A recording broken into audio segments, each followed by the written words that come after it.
I would enjoy sharing one can with 3 guys now. I mean, I'm having a good time. I don't want to sound like I'm whinging here. Anything more than this. Yeah.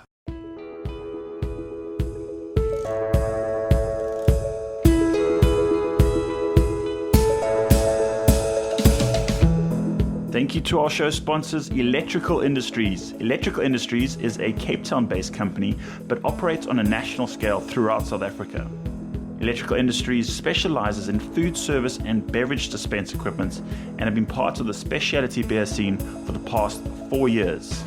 They have a small, dedicated team with a hands-on approach in the beer industry.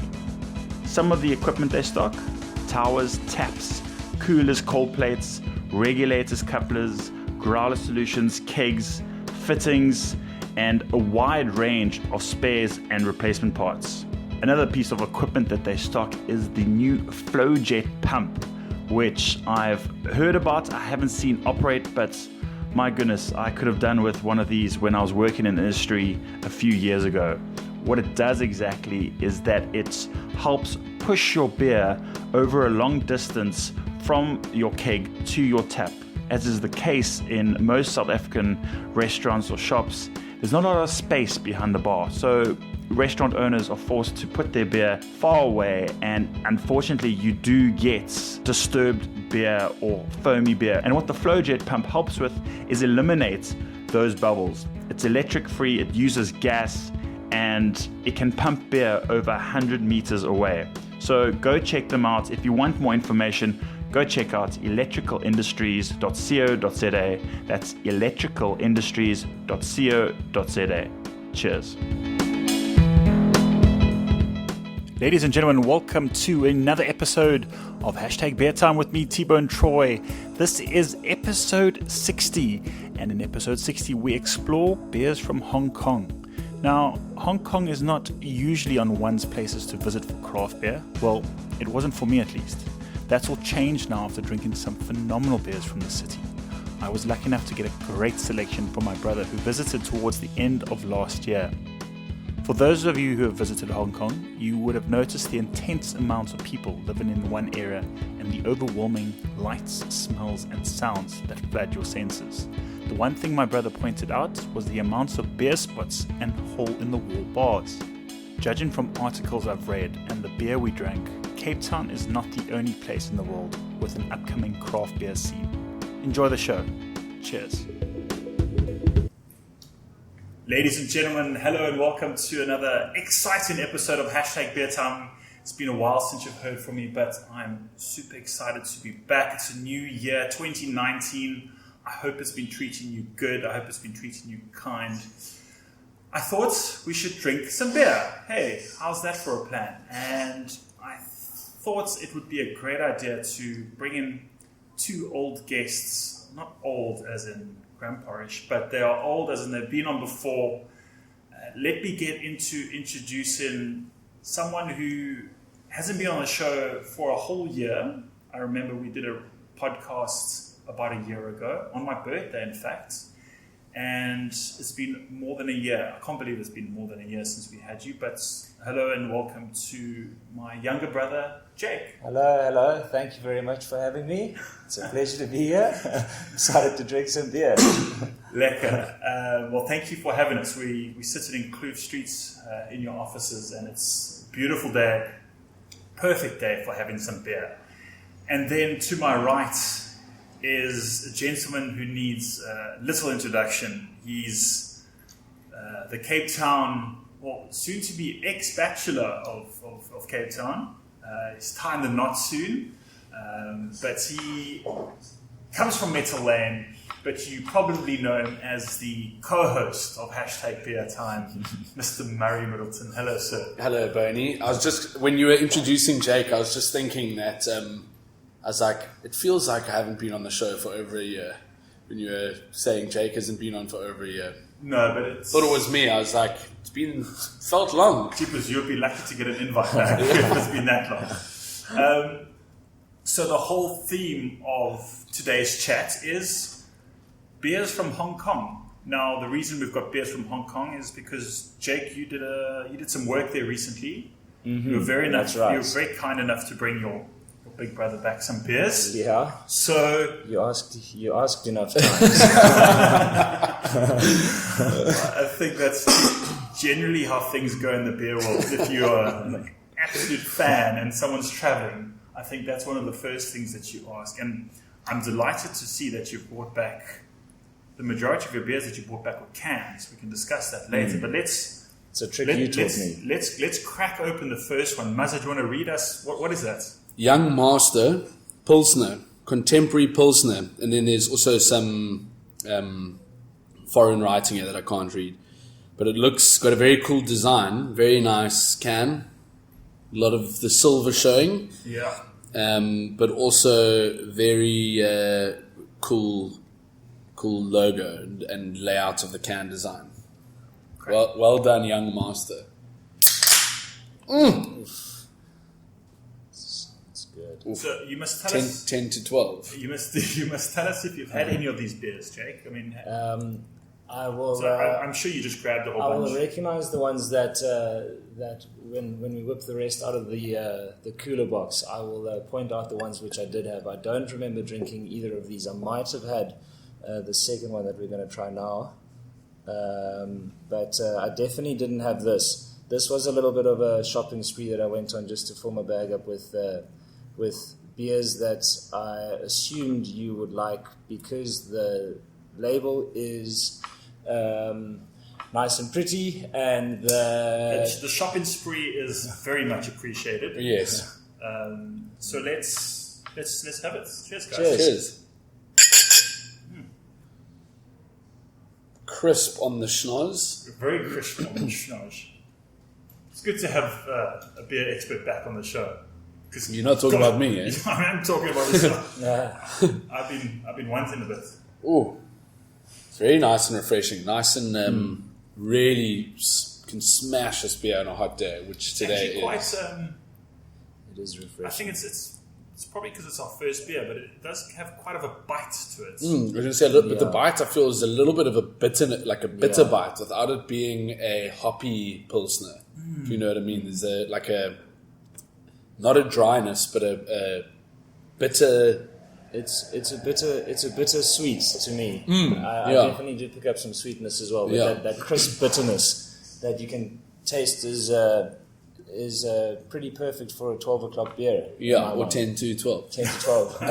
When I poured it, I could smell a little bit of that sweetness. It was the Yeah. first thing I could smell was the like corniness, but the corn. It's not like an over assertive corniness on the nose. It's got that nice pilsner.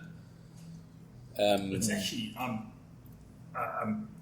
don't know why I'm saying this, but it's quite surprising. It's delicious. It's clean. So obviously, it's a very good start for. Yeah, if I could get this locally, representation I would of drink. Hong Kong. I would drink it. Yeah. It wouldn't be the first and last time I drank it. Yeah.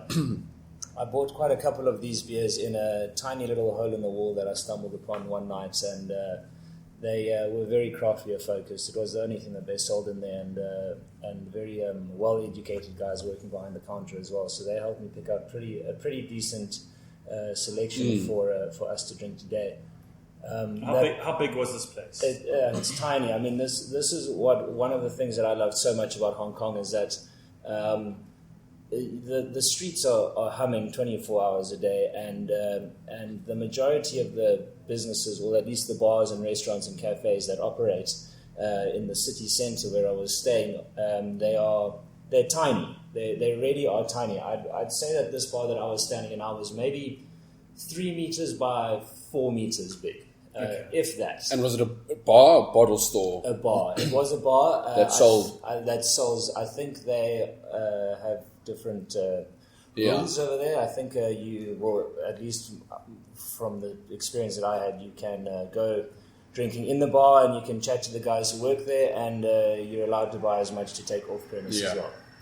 Interesting. It's a trend that I've found, and I think it's happening here as well, is the knowledge that the people working at the bottle stores have got is really like, they've seen that it goes hand in hand with the amount of beer that they've got available, as well as their knowledge goes hand in hand with sales. Yeah. And Yeah, You need that knowledge for someone, because if people are finding it overwhelming, it's really like a nice, comforting thing if someone just tells you, this is what this has, the whole range, like what are you looking for, break it down for you, and this is what I can recommend. I find it less pretentious than wine, because I think wine can be very intimidating, especially when you approach someone who knows their wine Yeah.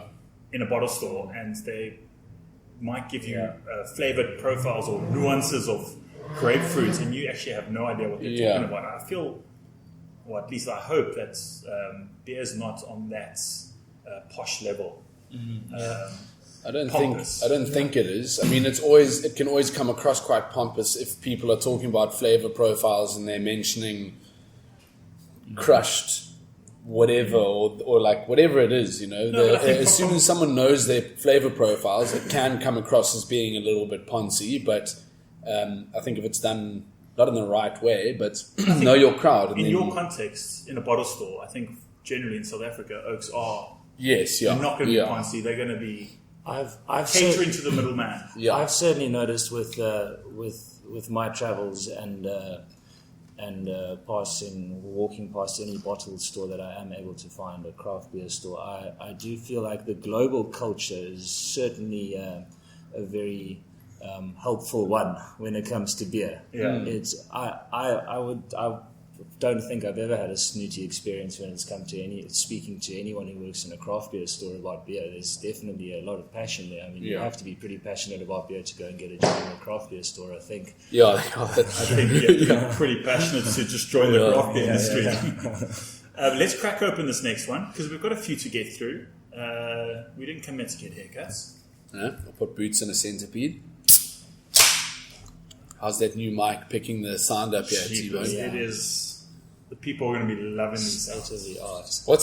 What's that thing called where you there's like this trend that's like, I watched this documentary I watched it on Netflix or whatever. It was like stuff that's trending, and it's about like sounds and noises and stuff, and you get these people who do these full on podcasts. They have millions and millions and millions of followers, and they have these microphones and they like whisper into the microphones, Like a sound journey. yeah. But they're like, it's all about like the noises your lips make and all of that stuff. I saw the trailer. Yeah, it's flipping weird. But this microphone's looks, basically like one of the. Am I correct in saying it looked quite sexual in nature? Yeah, I think it isn't.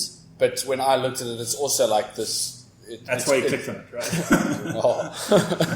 it was clickbait. Yeah, pure clickbait. Yeah. It's called EMDR or something. I'll check. But they have, on that subject, there have been some really cool. I've been getting into my Vox videos, and on Netflix they have Vox, and there is the one there where they talk about sounds and actually pairing it with Explained. That documentary. pairing with Yes. food and That's stuff awesome. like that. Yeah, Yeah, Explained is awesome. it's yeah. very cool. Yeah. So it just sort of came on next. It was I don't know. starting in 4 seconds, 3 seconds. Yeah, Well, yes. we got onto it because of your microphone. Yes. When do we start recording? Cool. So, Jake, do you want to tell us about this beer? This beer is called Gwai Lo. It's a Wit beer. Core range is what it says at the top. Gwai Lo, GWEILOBEER.com if you want to have a look at the website. And then what it says on the side here is what looks like a dictionary kind of explanation for the word, but I can't really make much sense of the first couple of letters. And then it goes Cantonese term meaning ghost chap. Cantonese slang term used to describe barbarian, hedonistic invaders of Canton in the 16th century. Is it Canton? Did I say that right? I guess anyone's guess. No one's checking. No one's going to check. You can say anything you want. Slang term used by many in the first and third person to describe foreigners. Exceptional craft beer brewed in Hong Kong with talent, expertise, and above all, modesty. Cool and well balanced, a Gwai Lo is the epitome of refinement and good taste. I wonder why. Do you think it's called that when they give a reference to foreigners because it's a Wit beer, and it's like not It's a foreign not beer. native to China or. Can I double up on that question or that query? If it's your show, you can do what you want. I can't. Thank you for reminding me. I've noticed there's only one bit of assume Cantonese writing on here, and there are 1, 2, 3, 4, 5, 6 other elements that are all in English, and you were able to read the side label in English. There's, in actual fact, the rest of the label is English, besides the 1 or 2 things, 1 or 2 elements in the native tongue. Yeah.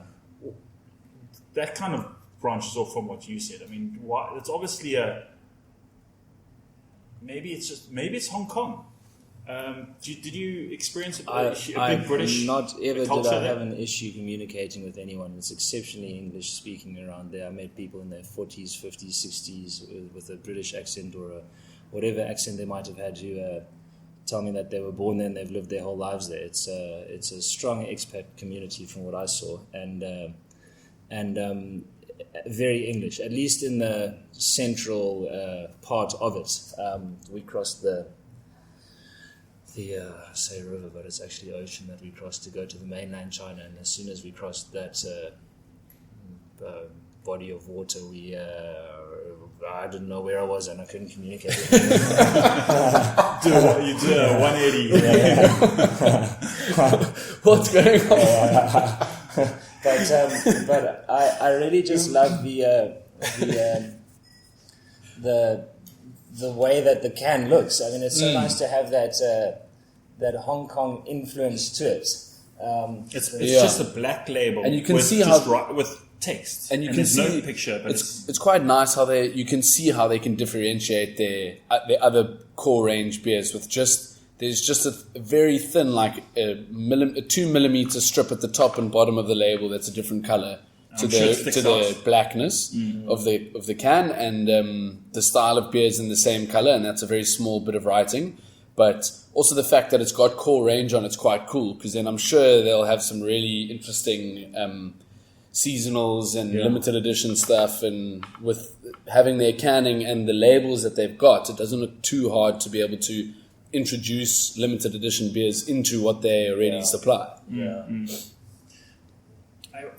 What do you think of the beer? I think it's got quite a tart, not sour, but a quite acidic finish. it's quite trivial. It's quite simple in terms of very light body. almost a little bit dry at the end. Yeah. But it's very basic in terms of Yeah. what you want from a It's Wits. also got a bit of a crispness to it. I mean, this is certainly my kind of Wit beer. It's very clear. It's clear. I think that it's quite light to drink, Very light, sure. and it doesn't have that overpowering sweetness which normally puts me off Wit beers. Am I right in saying that? Yeah, this is Wit beers are there's no bitterness. Yeah. So that sweetness does tend to, or at least get perceived as being quite, just more balanced towards the sweetness, more sweetness. Yeah, this has definitely got that dry, like wheaty finish to it. Not a biscuity, but very, very light. So is Nothing wrong with it. Is there a difference between Wit and Weiss? Yes. Or they're different kinds of beers. You're testing our BJCP Yeah, I'm knowledge also now. thinking Putting on now. the spot here. I mean, if you give them side by side, it will be quite a clear. Okay. I mean, but off the top of my head, I'd say that a Wit is going to be a lighter beer. Yeah. Weiss has got All right. more phenolics and Okay, more sure. esters and. A Weiss, I think, from a geographical point of view, Weisses historically tend to come from Germany, whereas a Wits tends to come from Belgium. Am I correct in saying that? Whenever Troy is a little bit Unsure. unsure, he just throws the historical. Just throws the Historically, am I right? Yeah. I'm going to say no. That generally speaking tends to be right, but I think that we're going to have to do some research. You just I whip guess up the so. old. Well, You shouldn't have said that. No one said. I'm pretty sure it's. Yeah, pretty sure. this is for me. This is certainly one of the Wit/Weiss beers that I think I prefer more. I think I could quite easily drink a 6-pack of this lying in a park under a tree somewhere. Cheapers. Yeah. Wow. So- Okay. Name the Yeah, I setting. mean, it just sort of says what you said. In Weissbier is German and Witbier is Belgian. I'd imagine that the differences come from that. Yeah. We all know Belgian beers. Well, you're an expert in Belgian beers. Yeah, you always say that, but You I had a forget. lot of them, and I had a lot of them, which means that I don't remember much of them, but I just remember them being amazing.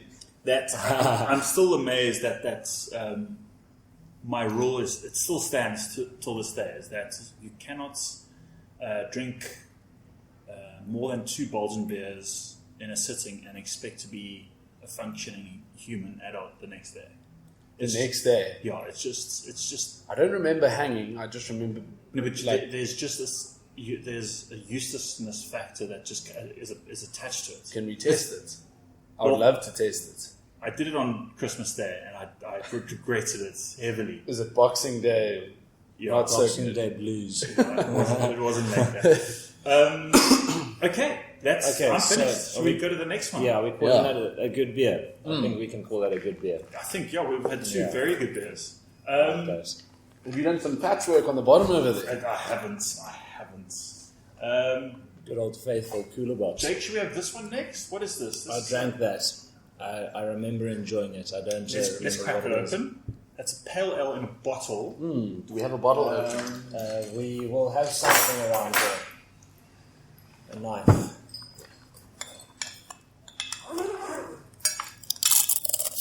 There we go. Get a nice little crispy potato. Little crunch. Do you want to? Should I Well, pour them and then you can have the honors of explaining This the is label? one of the beers that you send a photo of, and I was just. Is it? I Oh, got- that looks. That I got a lot colour's of amazing. lot of It's FOMO. rich. Very jealous. Is that bottle a little bit? Has got a bit of a matte finish on it. Yeah, you can't see through it at all. Can No, you? I was thinking it looks very, Yeah. very icy cold. And Yeah, it's but the actually colour's quite amazing. It's got quite a nice label. You know what the label actually reminds me of? And I'm not trying to Look, I'm Yes. trying to blow my own trumpet. not here. trying to blow my own trumpet, but it does have a bit of a dissident feel to it because it is this anti-corporate, Yes. anti-establishment. It's got a very I'll describe it to the people. propaganda-ish It goes from look as it well. looks like all these robots lining up, very artificial intelligence, and as you rotate the bottle, they wake up, and the guy starts to drink one of these beers, and then the chip on his head explodes, and then it goes to It's all black and white. it's Only like a- color is A red. bit of a Sin City feel to it. yes, Yeah, how about that ride? Yeah. but it is. Is quite- that from Sin City? I don't could think be so. giving that's from The Hangover. cultural fuck up of a reference over there. Guys, no one can see us, so we can say what. And just by the way, I don't think anyone did actually mention this. It's the Yardley Brothers Brewery, and the beer is called Machine Men. Did one of you guys say that? No one. Just read us. It's a huge, it's a huge, it's a very very important. What kind of beer is it? What is that word? Is that Cairo? Syro? It looks like Cryo. it's got one of those Cryo hop. Russian letters. Yeah. Oh, it's a type of hop. Those Cryo those hops. hops are they're more. I mean, I'm standing to be corrected because I haven't used them, but I've just got some now, I think. But they are more potent, less volume, concentrated. Yeah, they're more concentrated. Isn't that because they're frozen? Well, I mean, Cryo frozen. Isn't that right, Mary? yes, historically speaking, that's what they did in Cairo, actually. Yeah. That's where the name comes from. And it does say here that in the Hong Kong International Beer Awards 2017, this won Best Session IPA. So it must be good enough to drink, I assume.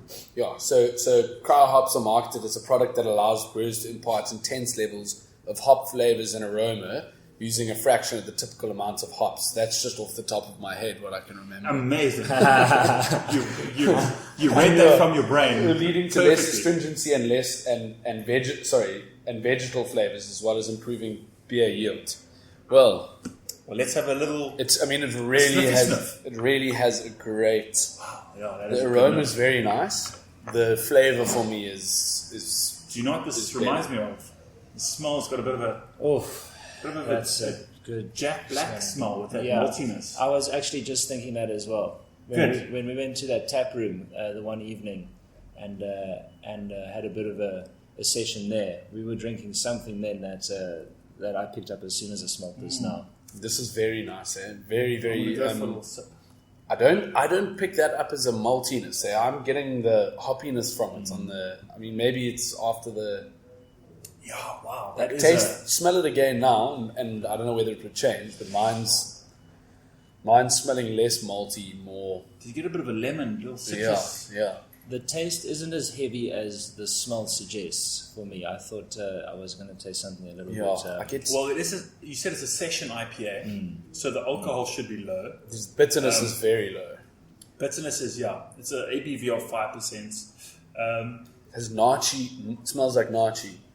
I think, but you spot on there with the aroma being very different from the taste. I do get a bit of a cardboard taste. It is the first bottle we've had. It's not hugely unpleasant, but it is. But it's still leaning towards the delicious scale.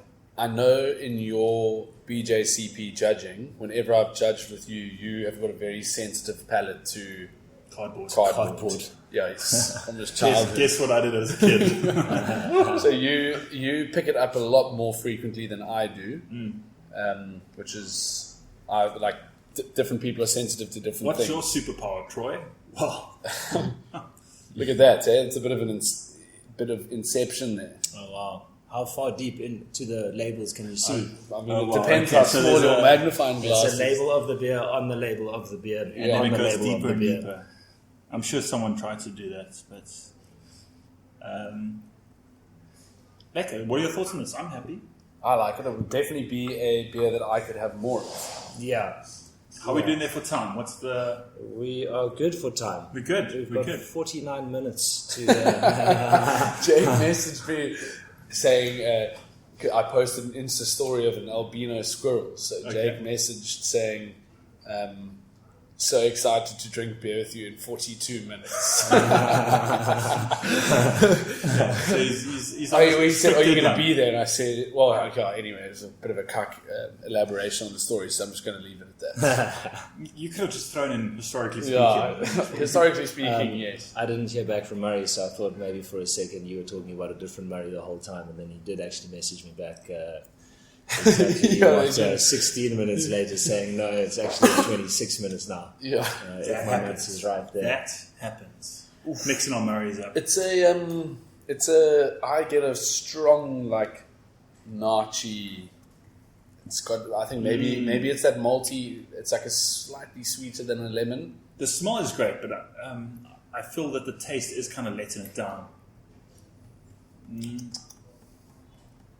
Especially in the end palate. The front palate is beautiful.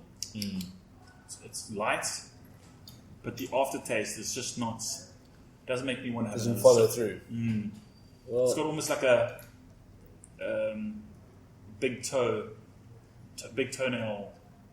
kind of taste. Is a big toenail generally different? How do you know what that tastes like? I was going to say, is that generally different to like the middle toenail, or? You know when you... Your toenail or someone else's toenail? Preferably your own. No, but it does have a stinky toenail kind of aroma. I don't know. Not taste. Yes. I didn't pick that up. I didn't get that either. No, it's not. But again, I say I'm not selling it, eh? excuse me. You pick that specific flavor up more than I do. Well, okay. So I'm not too mad about this, but I think it's a good attempt. Let's go into the next one. Oh, it is a pale ale. Is it? It says pale ale on the front, and then it says on the back here, best session IPA. So that's like I've always found that it's a pale ale and a session IPA are basically. I mean, they've got to be the same thing because a session IPA is basically just. I think the session IPA is the intense amount of hops that you need in an IPA, and I recall from the BJCP categories is that an IPA you need to have that hop explosion hitting you on the nose, And I think with pale ales, you know, whether it's British or an American pale ale, it's a sessionable beer. It's maybe not as intense with the hops. So I think there can be you can establish a bit of a differentiation, historically speaking. Historically speaking, I've always thought that Imperial Pale Ale is an IPA and a Session IPA is a Pale Ale. You could argue that way. What I find about this beer is that it's quite a strong experience when you sip it, but the flavor doesn't linger in your mouth for too long after. You almost lose it immediately. Well, let's go on to a real IPA, hopefully. Ooh, I like that can. This I like is the Yes, so finger popper on top. I'll let you describe this. It's like a hand grenade. And I will say this. I'll say one thing. This is from Heroes Beer Co. And we have 3 beers from them today. But Mazza, do you want to just explain to us what is this can? So this is a 330ml can, and it's got a guy standing on the front with his head basically exploding into a whole bunch of things, green things. And we had the Amundsen Cap label. Cap was the same as the one that we've got here, which is, it's like the full, basically turning your can into a glass, where you pull the whole ring off the top. Yeah, that's really, it's quite novel. Cool, it's not really seen here, but I dig it. I dig that. That's what they say. You know that saying, pull the ring piece out of it. That's where it comes from. Oh, really? Pull it out of... I'm going to believe you. Yeah, you need to rip it a new ring piece. I don't believe you. Ooh. Yeah, it's interesting, isn't it? I drank a couple of these when I was in Hong Kong, and this whole open top situation you're certainly not used to it. No. I mean, it really is like pouring liquid from one cup to another. Yeah. I wonder what it's like. I mean, I would imagine. What is that experience like drinking from the can? It's an open can. The can is completely open. I like it. I like it. Did you have it when you had it in Hong Kong? Did you have it like this? Yeah. So you just pulled the ring and then drank it like that. Yeah. That's what I would recommend. Would be like, that's what they're going for, and that also solves the whole issue of like people drinking it out of a can or out of the bottle, and you always supposed not to get in pour the nose and Yeah. not get in the full character of the beer. No, I dig it. The only problem is when you're on a fishing trip and you're on the boat, you can't. You know the small hole. You can drink it without spilling. Yeah. Well, the nice thing about the small fishing trips are you going? The nice thing about this Full small speed down the road. I do remember drinking these very fast because more liquid pours out of the can whenever you pour it into your mouth. Yeah. More so than out of the glass. I mean, you could really finish this in 3 gulps, 3 mouthfuls almost. Tell us what the beer's called. Okay, so it's called Seriously. Spelled with a C. It's spelled CEREUSLY. I don't know if that was intentional or if it was just a chap who couldn't spell. I'd really like to think it was the latter. It's just much more classic. You've seen some Asian marketed products that just aren't correct. Every other word on the can seems to be spelled right. And then underneath the name, Seriously, it says the music-loving nocturnal cactus. So you can make of that what you will. See, that is seriously out there. The music-loving nocturnal cactus. Crisis. That's hectic, eh? Yeah. I feel like sometimes that's a little bit too much for me. In terms of creative levels.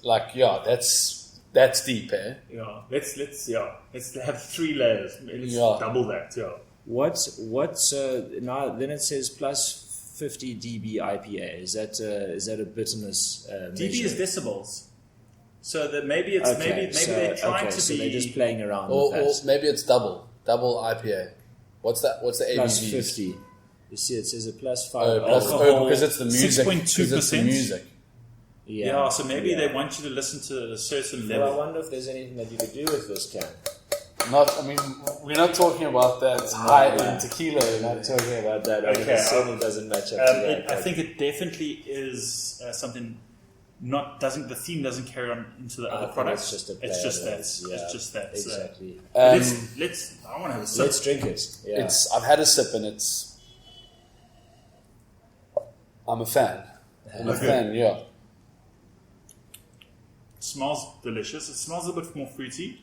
Can I say that it's got that very thick, chewy flavor and mouthfeel, Yeah. and the hoppiness of it is bordering, not astringent, but like that, like dry, like Yeah.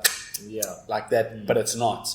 I think the malty chewiness of it just gives it just enough to be able to be balanced. It's a delicious IPA. Yeah, It is spot on. It'll kick you straight in the dick though, but I reckon. And I hope the not. Seriously? and the brewery is called Heroes. Heroes Beer Co. No, Jake. Hero spelt? Heroes. Okay. Heroes.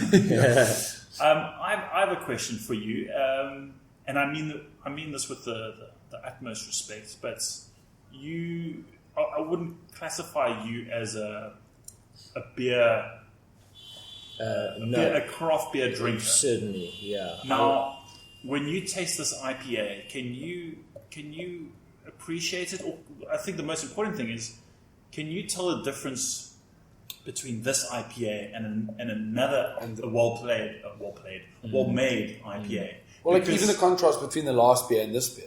Yeah. Well, if you look at a well-made South African IPA, whether it's made by Devil's Peak or Metal Lane, No. I think when it gets to that certain level of ticking all the right boxes, yet different brewers use different recipes or hops.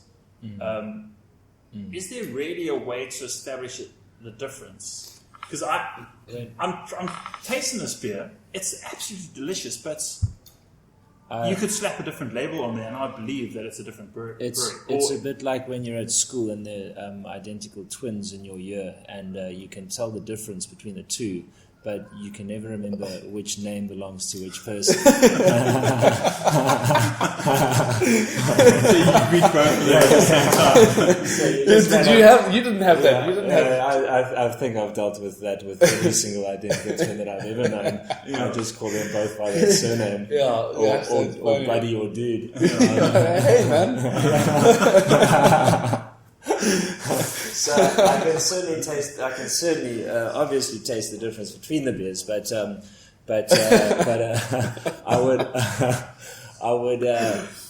I would be very happy with either of them. I do feel like this is a much stronger, richer, heavier taste. And I can't imagine that I would be able to drink a lot of this. Yeah, this is borderline this is on the edge of like the bitterness that I would cram in an IPA. You reckon? It's like, I mean, it's very unapproachable for someone who doesn't drink craft beer, and I think the Devil's Peak Blockhouse was one of the first like craft beers that was out there that I remember, and obviously there was the CBC. Crystal Vice, and that like created huge waves. But the Devil's Peak Blockhouse was one of the first beers, and I remember it being a very like borderline unapproachable beer for people to drink. But it built a name on how good it was, and it's still known as like that amazing beer. But it was a big risk to like sort of bring that into the market. Yeah. And I remember the first time I had it just being like, geez, this is hectic. Yeah. And this is like, I think I can appreciate the hecticness of it now more. Yeah. Well, I definitely can. Yeah. But I'm saying, I sort of get that feel of this is borderline, like it's pushing it. A bit of a flex. We are, given our context now, we have built up to this beer. But I think what you're saying is, if you had to go start with this kind of beer, as you said, kick you in the dick. Yeah, straight in it. Yeah. But it's like those times when people always say, "What's your favorite beer?" And I always have that. I always say it depends on what I feel like. Sometimes I just feel like a really light-bodied, crisp Pilsner or lager, and other times I feel like a double course. IPA or like a big, dark, heavy Yeah. stout or whatever. And sometimes when I really just want a stinky, chewy IPA, this is what I'd go to. Like, this is big, full-bodied, a lot of flavor, a lot of bitterness, a lot of stuff going on, but it's amazing. It's delicious. I actually had a party last week, Friday, where we tried a whole bunch of Hitachino's IPAs.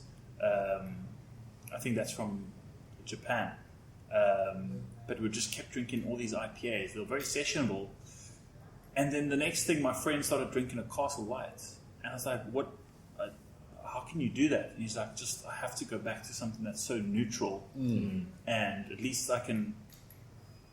It's easy drinking. Because I think it does that intensity over and over again. It's exhausting. Yeah. Yeah, I agree, and it does eventually. It's quite weird to go the other way.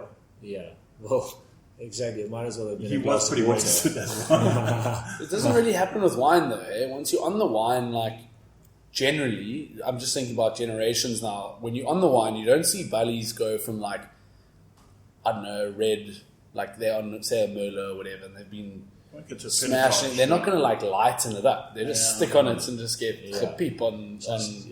Like it's weird that it's. I don't know. Maybe there's I don't know what. I mean, because red wine is something that it's a heavy, what can be.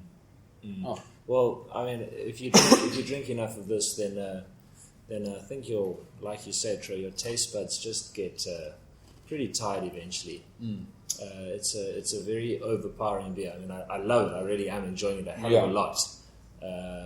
But I would imagine that if I drank a 500 ml of this, it would be the only one of these beers that I drank for certain. It might be the last beer that I drink for the evening.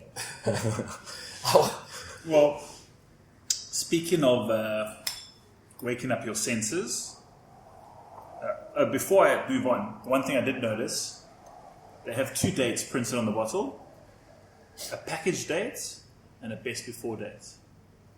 And I think I dig that. It's nice, isn't it? And they've given this beer a shelf life of 9 months, so that's pretty decent in terms of what's out there. Let's go to the next beer, also from Heroes Beer Company. Let me introduce it. It's called the AB48, and it is a subheading called the Curious Fiery Capsicum. So I wonder if there's any chili in here, but it is a Michelada Goza. Michelada. Am I saying that right, guys? I'd say Michelada. I guess is how if it's a Goza. Yes, if it's a Goza, which is German of descent, so Michelada. Let's crack this open. Oh, good lord! Yeah, I'm a big fan of these cans and the design on the label. Very interesting. Trying to understand this curiously. The write-up they've got on the can. I'm not even going to read it. Yeah, I read a very funny article. Did you read that article, Troy, on a Goza? Which one? The one that was on, I think it was on Good Beer Hunting. It was shared on. Anyway, it was just about a Goza, and I've never. Was it a positive article or a negative? I think I remember seeing about the how negative. Goza is Ruining has killed craft beer. Yeah, it was very funny. It was very well written. It was. He compared a Goza to like sucking on your own sweaty underpants or something. It was very funny. So Only on my toenail, my big toenail. So what is a Goza? Is it a? It's a slightly tart, salty beer. Okay. So there was the brewery in Cape Town that made the beer with Stoltwater last year. I'm a fan of it. I think it's nice. I like it as well. I like a Goza. I haven't tried this beer yet, but I know that. It's a very old style, but it's obviously come back, as most things do in craft beer. It's come back. That's nice. I like that I it's. can't smell anything. I can't smell much, but I like it that it is. The tartness on it is present, whereas I've had Gozas in the past where the tartness isn't there. This is almost a sour, but it's not a sour. Yeah, it's an intro level sour. And the berry, I think you don't even really get much saltiness to Dude, it. there's chili in here. But There's chili here. I Yeah. can taste it. Yeah, I agree. Let me read this. Definitely. Looking for some ingredients. I like this a lot. But if it says there fiery definitely is. capsicum, then There there must definitely be is. some chili on here. I'm not seeing any. no, there definitely is. You get a Blood orange and Yukwen Yik chili sauce into a classic goza. It's their own version of a Mexican hangover remedy. here. Look there. I doubt that. Oh, and they're like little hidden chilies on the label. This is definitely also, now that you know there's chili, it's definitely got a little bit of a Yeah. not a like Warming, a not a like warmth. oh that's hot, but you Yeah. can definitely feel that there's like a warmness from it on the back of your This throat. is, I mean, in terms of experimenting with vegetables or anything else, I mean, they've actually hit this very nail nice. on the head with in terms of intensity of the chili, because you don't want it to be overwhelming. I'm really enjoying the saltiness and that sourness of it. The Salty, chili, sour, yeah. the chili, I would probably find quite overpowering by the time I finish the beer. That's a Because- very good way to explain it. Like Yeah. in a little sip, Yeah. sharing one beer between three people. Yeah. In a little sip, you get just a little bit of it. But I think over Yeah. a full Yeah. beer, it will maybe get a Yeah. little bit much. I'd be very excited to have this with a meal. I'd be What keen would to you have it with? maybe like a fish or nothing too heavy, because you'd want to be able to. This is a goes is quite a light beer in terms of what we're drinking here, alcohol and mouthfeel and flavor. But because of chili and salt water, you'd want that to kind of Very pair something. Very, very, very interesting beer. I I haven't had a beer this experimental in a Yeah. long time. It's a bit like when you decide that you're going to make cocktails at home and you do a little kind of mix and you have a sip of it and you really like it, and then you make all 8 or 9 or 10 people in your house a big cocktail and no one finishes it because you Speaking realize from that experience, drinking 500 mils of the stuff versus having a sip or two of it is very different. I mean, I do find that with a lot of craft beers, when with the competitions or the festivals that you've taken me to, Tro, I generally enjoy the first sip of all of the beers, as different as they are. But I've often made the mistake of then going and buying a pint of the beer that I've just this is tried. not a pint beer. Yeah, and I can't finish it. You know, it's just got that. You only pick it up after a good few sips of it. I mean, this thing for me, I would enjoy sharing one can with 3 guys. Now. I mean, I'm having a good time. Yeah. I don't want to sound like I'm whinging here. Anything more than this. Yeah. Well, you remind me of a funny story at the Cape Town Festival beer when I went to the Devil's Peak stand and they had their barrel aged stout, 12%. I forget the name now. Of course, I forgot the name, but I had a taster. It was so delicious, and I don't know what I was thinking, but obviously it was 9 o'clock. It was late. I'd had a few beers. I ordered a pint of this thing, a pint of 12%.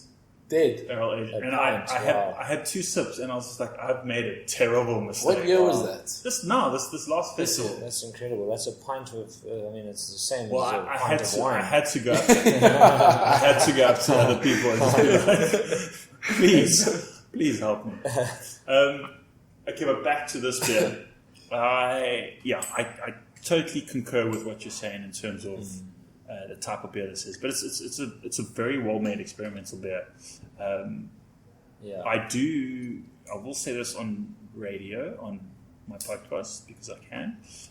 You bought an extra can of this back. It is actually in the possession of my darling wife. That's why I did. Yeah, because I remember She loves the it's all sour, coming back to me now. salty Yeah. beers. So does the other can still exist, or has it been consumed? It does exist. Oh, good. So I think she might like this. I think she will. Yeah. Get her opinion. I've asked Very her keen to to hear share it at another occasion, but I think she's... Maybe she needs to have the full thing and see whether it gets Yeah. a little bit She did too... say something along the lines of Yeah. over my dead body. So not sharing We beer. should Well, share with you. I know her to be a lady of her word. Quite fiery and Yeah. capsicum in nature.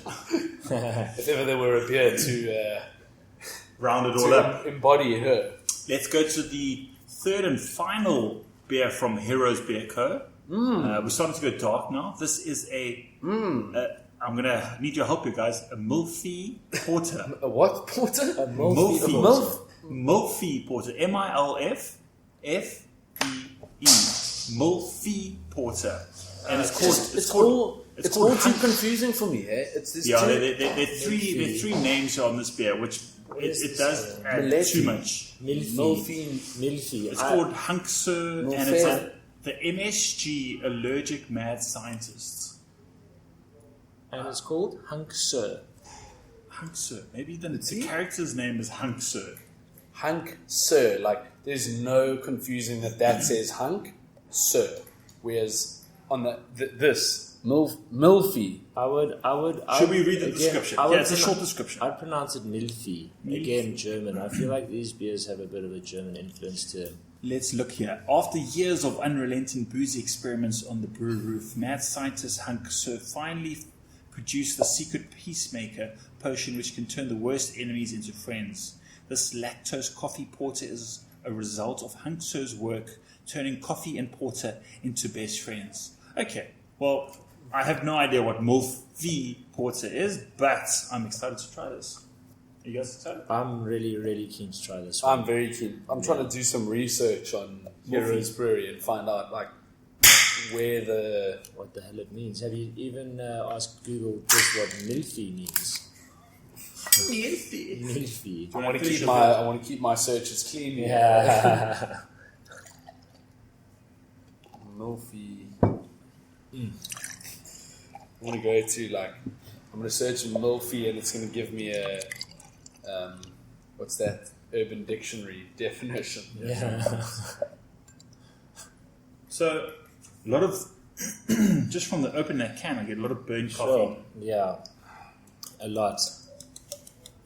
And It's like your punch pots after you finished. and definitely dark chocolate. Sure. This has almost got a little bit of a there could be chili in this. Yeah, It smells like there could be chili in Expect a little bit of chili. This is 5.8%. Ooh.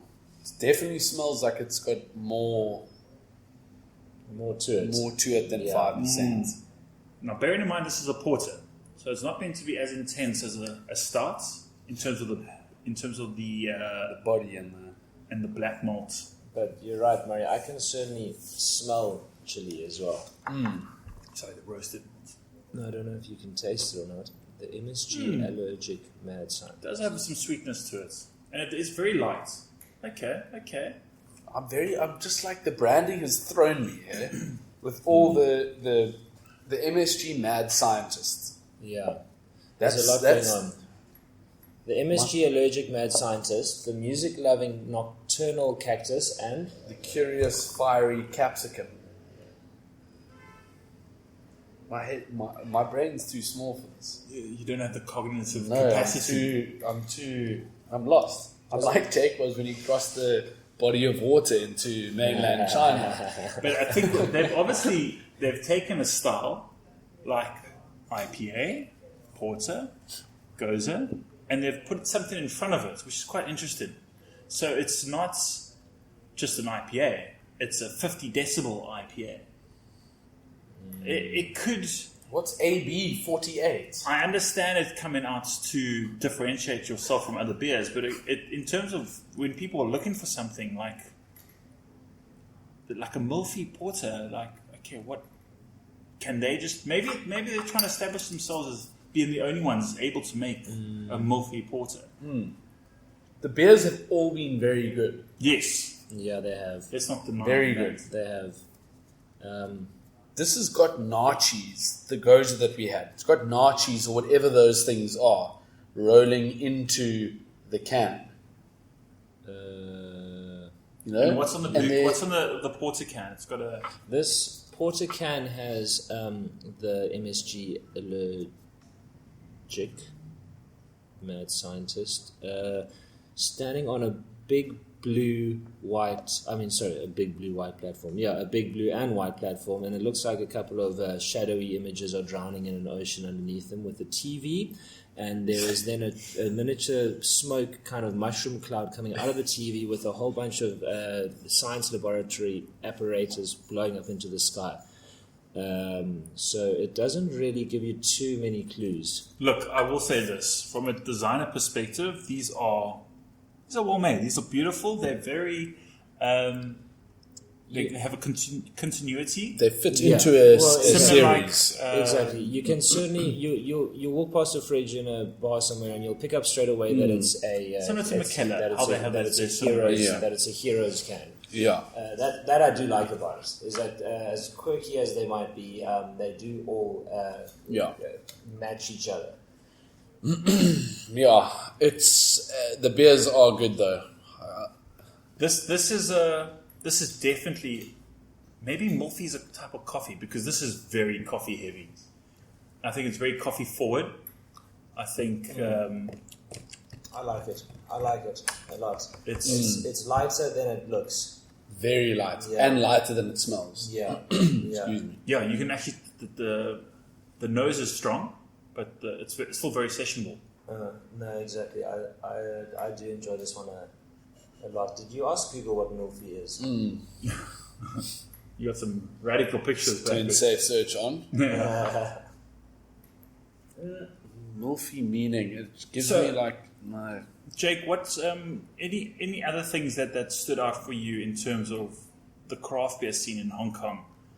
One thing from what you said now, it does seem like Hong Kong still retains that Western feel of British rule.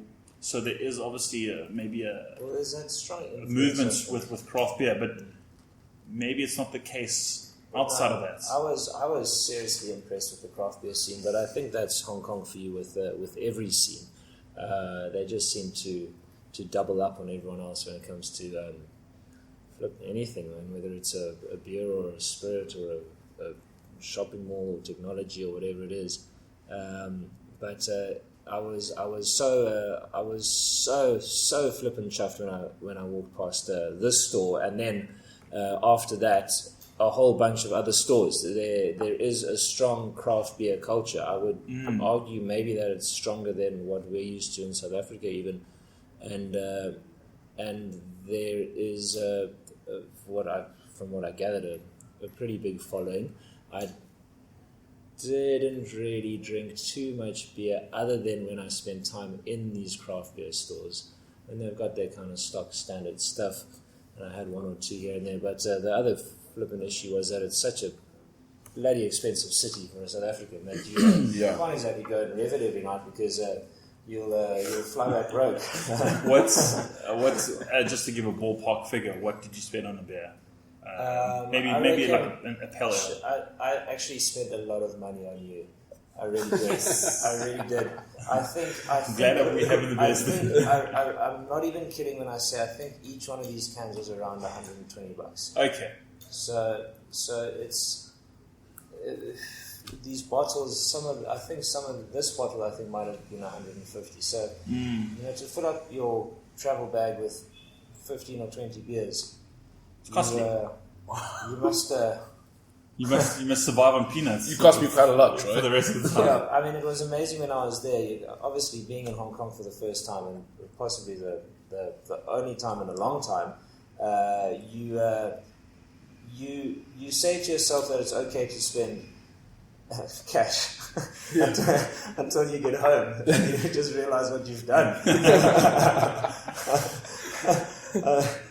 It was a city that when I left after the week, I said I could happily live there at a stage in my life. The only thing that I really struggled with was the humidity. It's the real deal out there. Really? It's the real deal. I don't think I've ever experienced humidity. It also gets very cold, doesn't it? I don't think winter. It gets cold to the point where it snows. But I was also there in Like London, you can get like London cold. And apparently July, August is their peak of summer. And the people that I spoke to were laughing at me because I was saying how much I was struggling. And they just said, you can't be here in the middle of summer if this is your situation. Yeah, I mean, I would just sweat the whole day.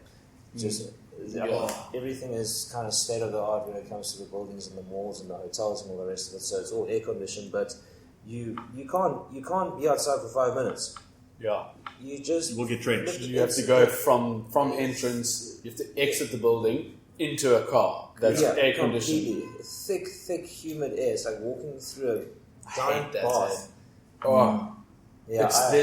And when you breathe it, you feel it down. It's just exactly. It's too much. Yeah, I mean, everyone who I spoke to, so they say you obviously acclimatized to it, but flip, I didn't acclimatize to it in my 6 days. But it does kind of maybe make you realize, in your situation as a South African, or no matter where you are in the world, if you've got a beer that's you can afford, and that you're pretty lucky. And I think we're in South Africa, we're pretty lucky. Yes, beers are 50 rand. They're getting quite expensive now. But when you travel overseas, those beers become a lot more expensive. So I think also with the beer quality that we have now, if our beers are pretty good, I'm saying if they're like 8 or 9 out of 10, and you're paying $50 for it, then jeepers, that's exactly. We've got a very good cost of living over here. 100%. I mean, again, when I was in Hong Kong with the wine, for example, it just made me want to come back to Cape Town and drink as much wine as I could possibly drink, because we are so spoiled for choice with the wine here, and the craft beer industry is now developing to the point where I don't know if I'm even right in saying this, but the majority of the beers that are produced by the breweries in the Western Cape or in South Africa, for that matter, are good. Yeah. They're very, very good, high quality, drinkable beers. The craft beer scene, from what I remember at least, maybe 5 years ago when it was kind of picking up, you naturally landed up drinking a lot of bad beer a lot of the time. It's changed now. And it's improved. But it has to, otherwise if it doesn't, then the industry is just going to disappear. I think the natural trajectory is always to... The small guys get squashed out and the other guys get better, which is a good thing. I don't even know what the point of my story was, to be honest. I enjoyed it. And we haven't even tried this vodka yet. This tequila. Let's start wrapping up. We did have some great, sorry to interrupt, we had some great explanations from Jake about good analogies. Very good analogies from I'm going to remember the twin one, because the twin one I can never forget. Even if I know the twins' names, I'm going to be like, hey buddy. Hey man. How you doing, bro? Okay, guys, we have one final beer. It's amazing how it's such a very small world we find ourselves in. Murray, you're going to have to finish my story here, but this is Moonzen Brewing Company, and it's called the Moon Goddess, a chocolate stout. You had one look at this, and you told me something. Why is this beer special, or how does it fit in? Relate. So we've recently done the collab with Saggy Stone on the Brewta IPA, and Matt Bradley, who we brewed it with from Saggy Stone, has now moved to Hong Kong to brew, and he has moved to Moonzen Brewery. So I saw from his social media happenings that he was there, and I didn't even know he was going. And then I said, "What are you doing over there? You working there? Is it like a like some sort of internship or whatever?" And he said, "No, he's brewing there, and he's sort of working there." So yeah, I mean, how it's... And the name of the brewery is Moonzen. It's quite a small world. But I say that because I've got Saggy Stone on the show next. Oh, so you got Liam on. Yeah, small world. So Liam's taken over the reins. Yeah. Couldn't have happened to a nicer guy. No, very, very. They're so lekker there. So this super. So this looks, yeah. this like is a real- chocolate stout. This is a real dessert. It's sitting at, I'm trying to find a percentage here, 5%, not too intense. I just hope it's a good beer that we've saved to the end. It's a lot less roasty and chocolatey and like in your face on the aroma than the As last one. compared Yeah. to, okay. Yeah.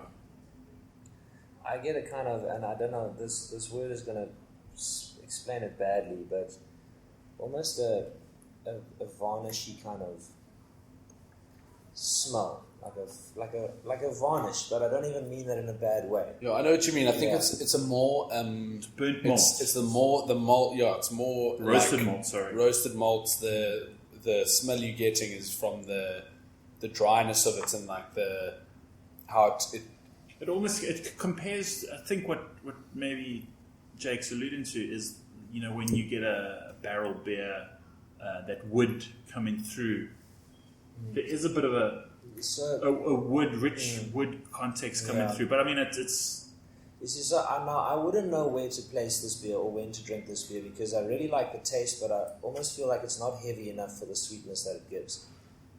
Because I would assume that this is a good beer to drink after a nice meal and kind of treat it like a bit of a dessert, but it's a little bit too light for that. You know what also is very deceptive, and to me, Murray, this is what I find, is that it's a 330ml bottle, which is considered quite small. yeah. And usually when it's quite a small bottle, from my experience, you kind of anticipate a higher ABV. Yeah. So the fact that it's a 5% chocolate stout, it's kind of, you would expect it to be in a 440ml bottle, maybe a 500ml. Yeah. Because this is from what we can tell, it's a quaffable beer. You want to drink. It's light. It's not overwhelming. Yeah, exactly. I mean, I expected a little bit more of a kind of syrupy experience. Yeah, you from wanted it. more high alcohol, Yeah. and that's why we saved it till the end, because that's what I anticipated it to Yeah. be. But it must be maybe it's a I think every culture or place has their what sells. Maybe they've done imperial stouts and big juice like chewy, full-bodied stouts, and maybe they're just too much for that. No, yeah. Maybe like I know. as you said, it's very humid there. Maybe drinking like a big stout in that humid temperature, basically the worst imagery I can imagine. I do actually agree with you. So it could be that, like, Yeah. maybe we don't have. I mean, I always tell people that we drink so many lagers based on culture and climate, and even though it is the number one selling style of beer in the world, it's very, in my opinion, very clear why it's the number one style that sells in South Africa. Yeah, because the big breweries have been doing it for so long, but I think they've been doing that specifically because of those reasons, and it's like that maybe this is just in that climate, this style of beer wouldn't do any better. Like they've found the niche for this, and that's at this percentage, this everything. I don't know. I take my words back on what I said about this beer. I actually do really like it. What does it remind you? So, well, you see I just kind of thought of a situation now where I would really enjoy this beer is if you have had a big dinner party or whatever, and you're not, after a big meal, you don't really know if you want something too heavy and too sweet, but you are really hoping that you've still got space for one more beer. This is kind of the bit in between. Because there is another one after it's this like one. having sorbet instead of ice cream. Cleanser. And it's I love it. You really like threw that curveball in at the end there. You're like, you hope you have space for one more, and then you have this one, but you've got space for another one afterwards. This isn't the last one. Don't you worry. This is just the palate cleanser. So let's kind of wrap up here, because we've gone through 1, 2, 3, some good 4, beers. 5, 6, 7 different beers. Bottle of water was barely touched. What's I'm going to start by saying I'm really impressed by the caliber of beers that have come out of Hong Kong. What was your favourite? As Jake said, he picked some of these, the majority of these willy-nilly. there wasn't too much. I mean, but obviously the guy behind the shelf, the counter, gave you a good selection. But this is great. My favorite beer. Beer? I know mine. I know mine too. Okay. I enjoyed the Pilsner, and I enjoyed the IPA. That was a well-made beer, and I will say the Porter was also good. And that one. They were all. I mean, I was thinking earlier, Jake really got his money's worth in terms of the quality of the beer. There's nothing worse than paying top dollar for a beer and you bring it back and it's just shit. Yes. Every single one of these beers was great, and I would have every single one of them again. Yeah. That's my your IPA. Yeah. The green. The Yeah. I actually seriously on was that mine note, more. I bought back a beer from Thailand, and when I cracked it open, it wasn't actually a beer. It was rice wine. Oh, really? well. Sake.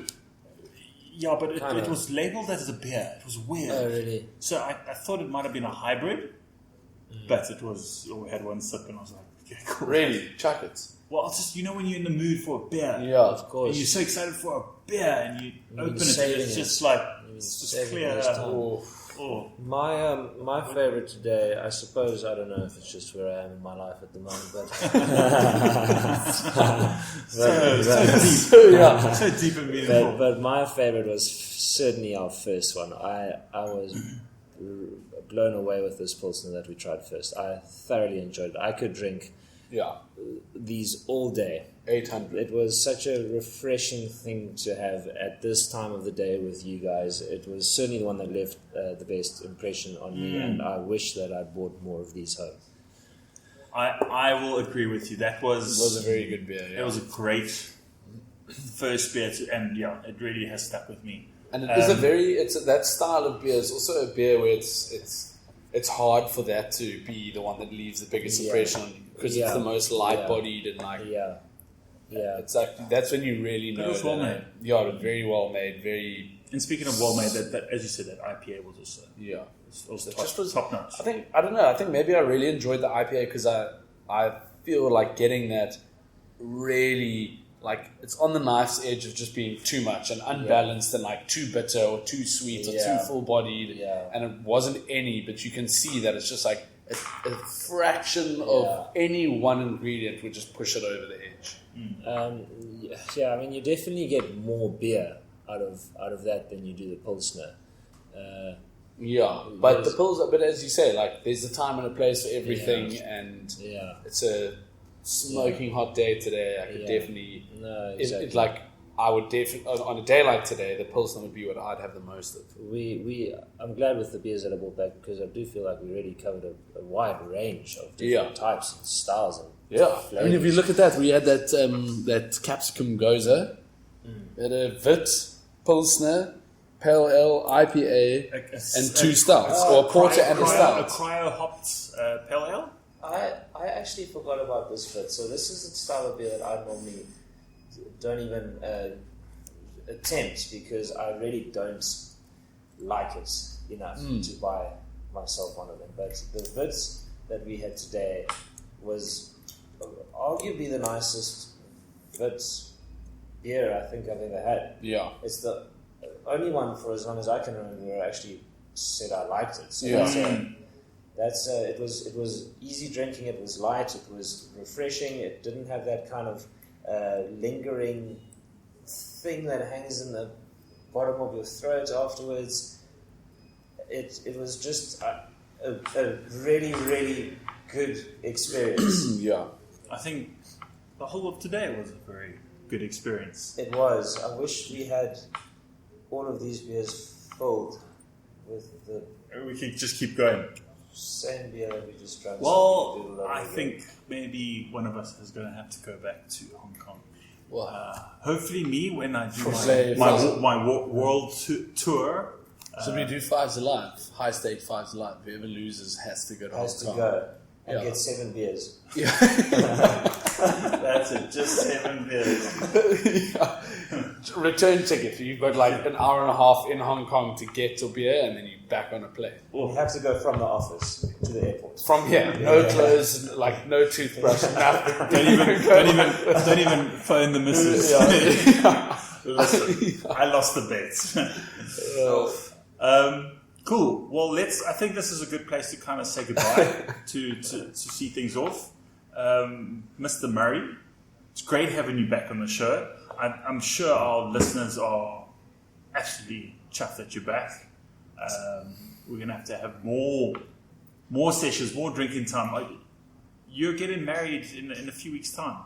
Yeah, Then I won't see you. You do No. This time does not take. I told my wife I'm shopping right now. So you must understand. I've overcommitted. I've got Clarence Beer Festival coming up. Then I've got the wedding, and then I've got Fools and Fans coming up. So I'm completely in over my head. The life of a bro. Can't you just postpone the wedding by a year? Yeah. I was hoping you'd say Fools and Fans, Clarence or whatever. But I'm seeing you at Clarence, so we'll talk about that in another show. A lot going on. Yes, there's a lot going on. Boetie, young Jay, thank you very much. Firstly, for bringing back all these beers. I think that was incredibly I would say thank you for that as well. And I'm so glad you joined us, because I think what you added was also quite valuable. I quite like adding my my novice experience and thoughts on the beers. I think it's always good for some of your listeners. You have some interesting analogies. Yeah. I like to think that for the listeners, it's quite good to hear it from just some guy, the layman, just some guy, just some dude. One of the twins. It's an absolute pleasure. I'm really glad I brought those beers back, and I'm exceptionally surprised that they weren't consumed before we did this today. I know that you were hucking Murray and I for a good while about it. I've had a great day, and I'm so flippin' excited to start this weekend now. I'm so excited. To all our listeners, thank you very much. If you want to have a look at the beers we drank, you can go on to my Instagram or to the website, #BeerTime. Actually, it's now beertime.beer. www.beertime.beer. Wow, nice. What is that? What did you have to do that? What does that even mean? It's it's all the new can I just say this? Are you from Heroes Brewery? Can I just say this? Devil's Peak have changed their website to devilspeak.beer.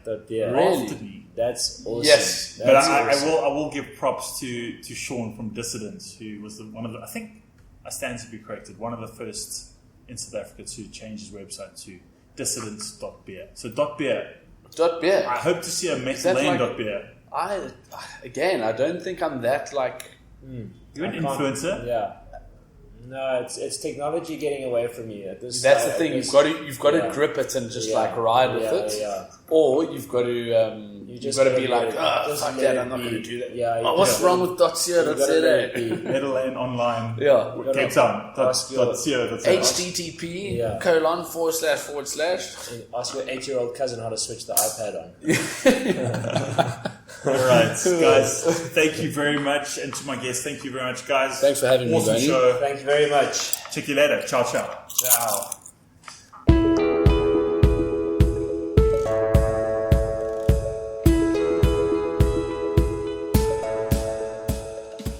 Ladies and gentlemen, thank you very much for listening to the show. One last thing before you take off. I've created a Patreon account. What is Patreon? Patreon is a website dedicated to artists creating content, and it gives them a platform to be able to get paid for their content. So no pressure to you guys, to my friends and my fans, but this kind of thing does help me to continue to grow and to continue to give you good content and to actually take this brand and what I'm doing to the next level. And I've got so many plans that I'm so excited to bring to you. So if you have a few minutes and if you have an extra buck to spare, I'd really appreciate you just going checking it out. But you can go check it out at Patreon and just type in #BeerTime and you'll see something there. I really appreciate it. Thank you.